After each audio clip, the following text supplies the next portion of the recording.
नमस्कार दोस्तों, मैं आप सभी का चिर परिचित दोस्त उपस्थित हूं आप सभी की सेवा में एक बेहद ही महत्वपूर्ण जानकारी को लेकर के। जी हां, आइए जानते हैं डायबिटीज को नियंत्रित करने के 15 बेहद ही आसान घरेलू उपायों के बारे में। आपको जानकर हैरानी होगी कि डायबिटीज के इलाज के नाम पर आजकल बड़ा गोरख धंधा चलाया जा रहा है।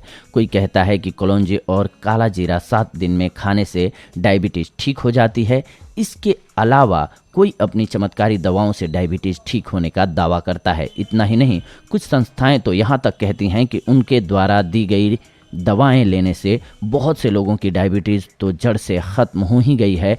इसीलिए भूलकर भी इन फर्जी बातों और दवाओं पर कभी भी यकीन न करें। दरअसल सच तो ये है कि संसार में ऐसी कोई जड़ी बूटी नहीं है जो व्यक्ति की दिनचर्या में बदलाव किए बिना और कोई आहार शैली लिए बिना डायबिटीज को ठीक कर सके। वैसे आपको बता दें कि इस दुनिया में डायबिटीज के कारण हर वर्ष करीब 10 लाख लोगों की मृत्यु तक हो जाती है। इसीलिए आज हम आपको डायबिटीज से संबंधित कुछ एक ऐसी बातें बताना चाहते हैं जिससे आप अपनी जीवन सीमा को बढ़ा सकेंगे और अपनी डायबिटीज को खुद कंट्रोल कर सकेंगे।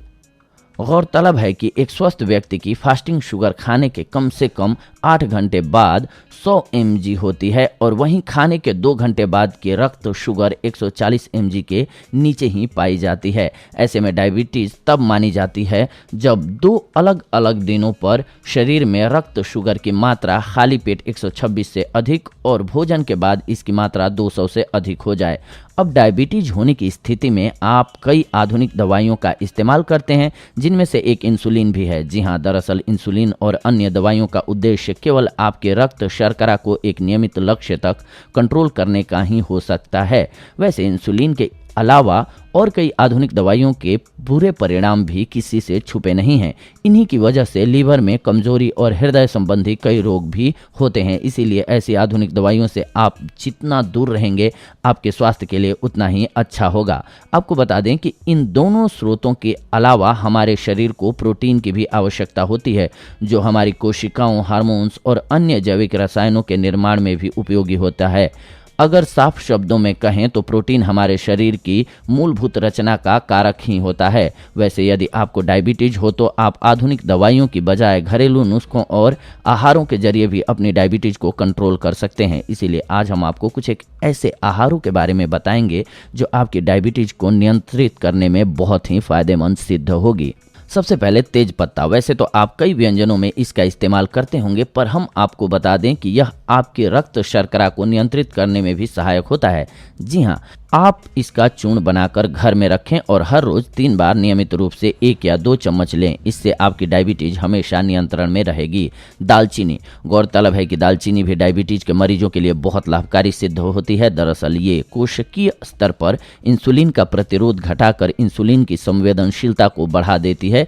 इसके अलावा यह कार्बोहाइड्रेट के विघटन को भी धीमा कर देती है, जिससे खाना खाने के बाद शुगर का लेवल एकदम से नहीं बढ़ता है। यहाँ तक कि लोगों का कहना है कि दालचीनी से उनके शुगर लेवल में 29% तक का सुधार हुआ है। आपको बता दें कि यह काफ़ी सीमा तक इंसुलिन की तरह ही कार्य करती है। वैसे आप दालचीनी आधा से 2 चम्मच तक ले सकते हैं। यह ऐसा तत्व है जो दारू और हल्दी जैसे तैयार किया जाता है। गौरतलब है कि यह तत्व बिल्कुल वैसे ही कार्य करता है जैसे बाकी दवाइयाँ करती हैं, इसीलिए आप इसे एक दवाई की तरह भी इस्तेमाल कर सकते हैं। मेथी दाना। वैसे मेथी दाना को भी एक सुरक्षित जड़ी बूटी का दर्जा प्राप्त है। जी हाँ, ये केवल शुगर को नियंत्रित करता है, बल्कि इसे शुगर सहने की क्षमता भी बढ़ती है। इसमें शामिल घुलनशील फाइबर शुगर को अचानक बढ़ने से रोकता है। ऐसे में यदि आप मेथी दाने का प्रयोग अंकुरित दाल और चने की तरह करेंगे तो इससे आपको ज़्यादा लाभ होगा। साथ ही आपको बता दें कि यह आपके लिए नुकसानदायक नहीं होगा। वैसे भी महाराष्ट्र में तो इसकी दाल बनाकर प्रयोग में लाया जाता है। फाइबर युक्त आहार। आहार में मौजूद फाइबर, खासकर घुलनशील फाइबर, कार्बोहाइड्रेट के विघटन को धीमा करते हैं।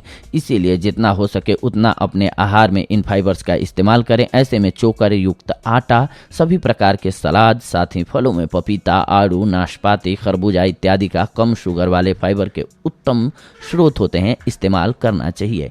सेब का सिरका। इसके अलावा एप्पल साइडर विनेगर को भी शुगर कंट्रोल के लिए एक महत्वपूर्ण रसायन माना गया है।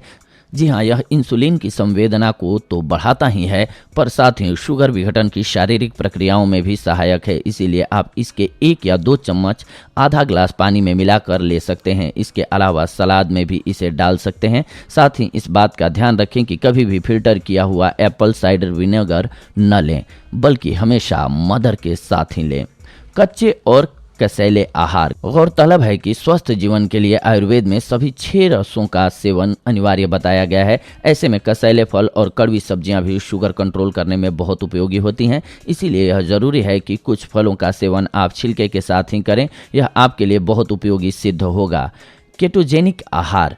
आजकल कुछ लोगों का मानना है कि घी और मक्खन खाने से उनका शरीर खराब हो जाएगा और अधिक मोटा हो जाएगा, जबकि ये सच नहीं है, क्योंकि यदि व्यक्ति एक बार घी तेल से बना खाना खा लेता है तो उसे लंबे समय तक भूख नहीं लगती है। साथ ही इससे मिली ऊर्जा से उसका शुगर लेवल भी संयम में रहता है। ओमेगा 3 का प्रयोग।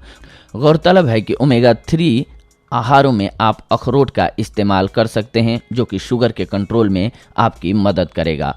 पानी भरपूर मात्रा में पिएं। यदि आप अधिक मात्रा में पानी का प्रयोग करेंगे तो इससे आपकी किडनियां अतिरिक्त शुगर को आपके यूरिन में भेज देती हैं। इसीलिए हमेशा पानी पीते रहें और कभी भी यूरिन को कंट्रोल करने की गलती न करें, वरना ये आपके लिए नुकसानदायक भी हो सकता है। कार्बोहाइड्रेट्स का प्रयोग कम करें। जी हाँ, यदि आप अधिक मात्रा में कार्बोहाइड्रेट का प्रयोग करते हैं तो इससे आपकी कोशिकाओं को भी नुकसान हो सकता है और इस वजह से आपकी प्रणाली भी बिगड़ सकती है। इससे रक्त शुगर में बढ़ावा भी होने लगता है। इसीलिए अधिक कार्बोहाइड्रेट्स वाले आहार जैसे कि चीनी, मिठाइयाँ और अनाज जैसे चावल, आलू इत्यादि से जितना हो सके उतनी ही दूरी बना करके रखें, आपके लिए अच्छा होगा। व्यायाम। इसके अलावा हल्का व्यायाम करना और सैर करना शुगर मेटाबॉलिज्म को प्रेरित करने में सहायक होता है। साथ ही इससे पेट की क्रियाशीलता भी बढ़ती है। इसीलिए हमेशा व्यायाम करते रहना चाहिए। योगासन। साथ ही हलासन और तड़ासन भी पेट की क्रियाशीलता को नियमित रखने में सहायक होते हैं। प्राणायाम। इसके अलावा अनुलोम विलोम और कपालभाति क्रियाएं पेट में यदि संकुचन और कंपन हो तो उसकी दक्षता बढ़ाने में सहायक होते हैं। ध्यान ग्रहण करना। कई बार इस स्थिति में तनाव भी होने लगता है। ऐसे में यदि आप ध्यान ग्रहण करेंगे तो आपको तनाव से छुटकारा मिलेगा। फिर भी अगर आप ध्यान ग्रहण नहीं कर सकते हैं तो सुबह उठने के तुरंत बाद 10 मिनट के लिए सुखासन में बैठें और अपने हर तनाव से मुक्त हो जाएं।